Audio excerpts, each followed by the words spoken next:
In his late 50s, Daniel Harper wasn't chasing a fresh start, but when he found the house at the end of a gravel road, it felt like the kind of place where a man could finally exhale.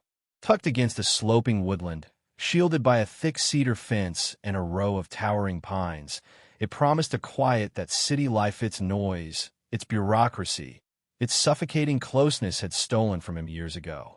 The two-story home, weathered but sturdy, had a detached garage and an overgrown garden that whispered potential. When he signed the deed, a stillness settled into him, the kind that makes your breath slow and your shoulders loosen. For the first time in years, he felt anchored.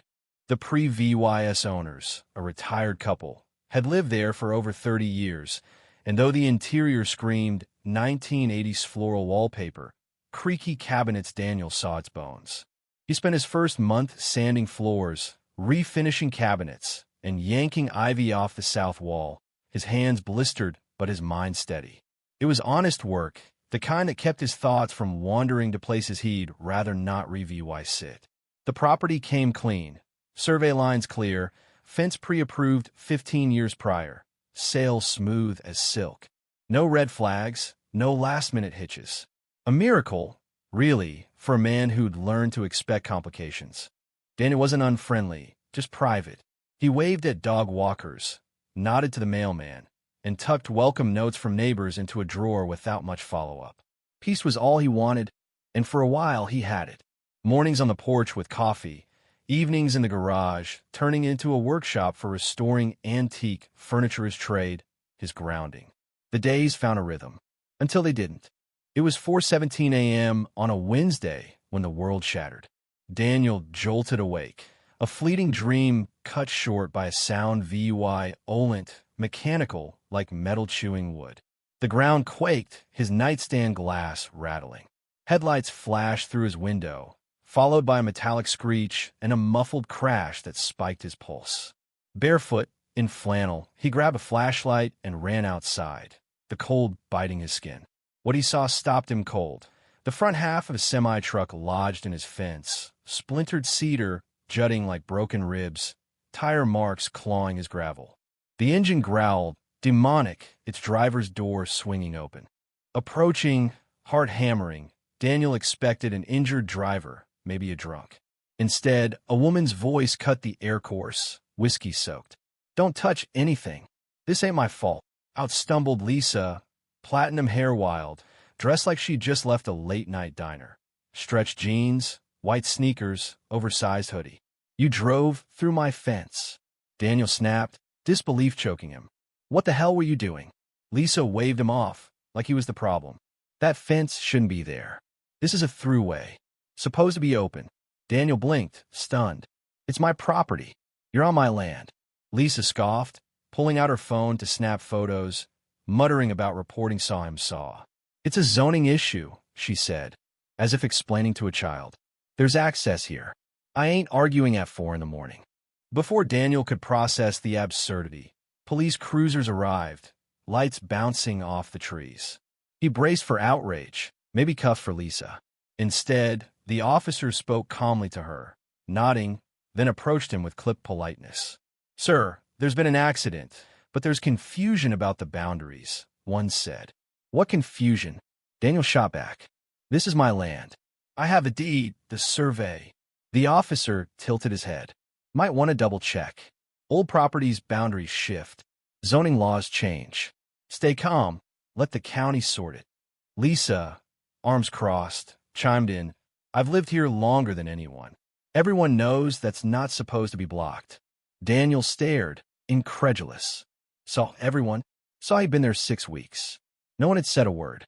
The officers left with a basic report, promising zoning enforcement would follow up.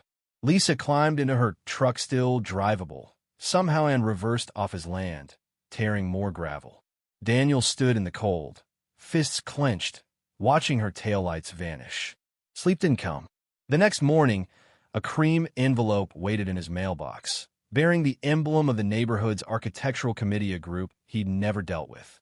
The letter was chillingly formal. His fence, it claimed, encroached on an undeveloped right-of-way zoned for community access.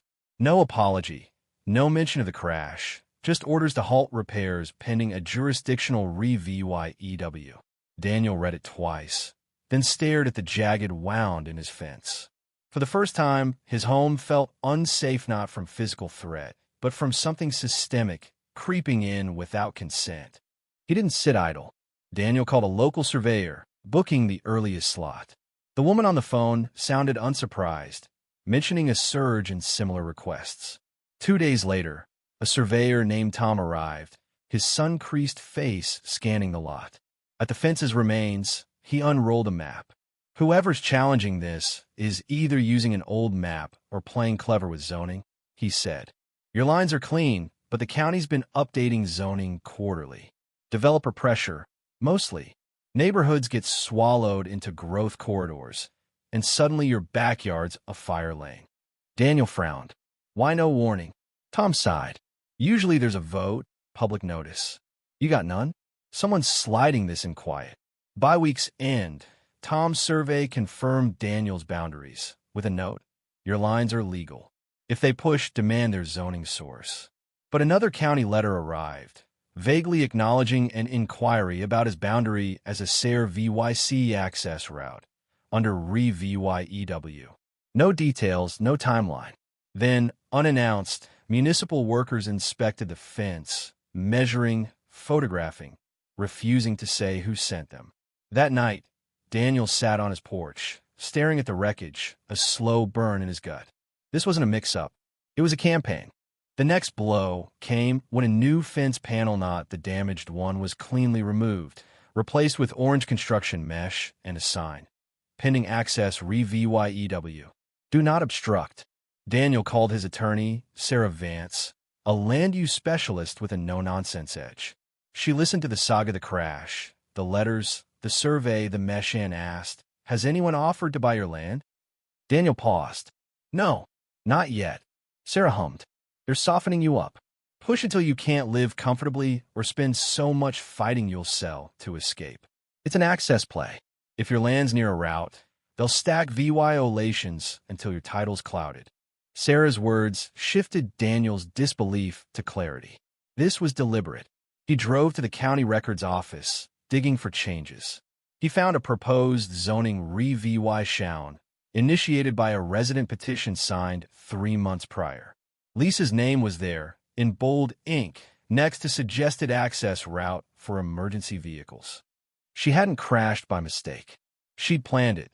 The first move in a game Daniel hadn't known he was playing. The pressure mounted. Utility inspectors arrived without permits, muttering about regional assessments. A sign appeared overnight. Future access point. Re-VYEW in progress. No notice, no call. Sarah warned they'd flip the narrative, painting Daniel as the obstructionist. Sure enough, a committee letter cited resident complaints about his non-compliant property, vague but threatening. Then a contractor crew showed up, marking his land for a soil density test. Daniel stopped them, citing private ownership. They left, grumbling, but a new sign appeared. Municipal use zone appeal under Re-VYEW. Sleep grew scarce. Daniel logged every vehicle, every plate, every move. He rebuilt the fence stronger, added motion lights, filed permits for every nail to avoid violations. Then came the drone. On a clear afternoon, its whine interrupted his work. A black quadcopter hovered above his fence, its camera glaring. Daniel recorded it, tracking its path. Sarah called it aerial surveillance, a legal gray area pro-VYing intent. Days later, a construction stake appeared in his southeast corner, unmarked, with white paint arcing toward the road. Daniel removed it. Leah VYing a note, private property. No permission. Surveillance recorded. The next day, it was back, deeper in with a second stake. The intrusion was physical now, a creeping claim on his soil. Sarah uncovered the motive, a draft memorandum for a multi-use residential connector running through Daniel's land, tied to a property management firm lurking behind the committee. This wasn't about safety, it was about development, quietly reshaping private lots for profit. Lisa, now walking her dog past his house, smirking, was just a cog. This doesn't have to be hard, she taunted one morning. You're fighting the INEVY table. Daniel didn't bite. Her words confirmed the goal, exhaust him into surrender. The climax came when Sarah's petition to halt the reclassification was dismissed without reason. New stakes appeared, not just on Daniel's land, but on neighbors' lots, aligning with the corridor plan. A courier delivered a notice. A field assessment team would arrive in 72 hours for grading analysis. Sarah called it manufactured inevitability. They were building the road before winning the right. She filed for an emergency injunction, warning Daniel to brace for a trap. Block them, and they'd call it obstruction. Don't, and they'd claim consent. The crew arrived, 6 men in gray gear, moving with cold precision. Daniel, recording demanded permits. Their leader cited Municipal Adaptation Board clearance, but showed nothing. A black SUV pulled up, and out stepped Claire Morton, a liaison with a fresh badge and a flimsy memo claiming Daniel had agreed to assessments. "Did Lisa write this?" he asked. Claire's smile tightened. When Daniel blocked the crew, she warned, "This refusal will be noted." He didn't flinch. "I'll make sure the judge sees the VY-DAO." They left, but a citation arrived the next morning for interference, threatening fines. At the hearing, Sarah unleashed everything. Drone footage, stake photos, the flyer, and a recorded call where Lisa called Daniel's land already spoken for. The courtroom hushed. The judge, frowning, granted the injunction, suspended development, nullified the citation, and ordered a committee ethics re-VYEW. It wasn't over, but the ground held. Silence followed not VY Tory, but exposure's cold aftermath. Notices stopped, stakes vanished. Lisa faded, her house quietly listed. Daniel rebuilt his fence with concrete footings, updated his deeds, and locked his land tight. Neighbors, once distant, now nodded cautiously, some Leah VYing quiet gestures of respect. He didn't attend the next community meeting, though the in VY Tatillon sat in his drawer, a reminder that standing firm redraws lines legal and social. Daniel stood on his soil, watching the wind in the pines, not safe, not relieved, but steady. The fight wasn't done, but he'd carved his place, a man who didn't yield when told he didn't belong. What do you think?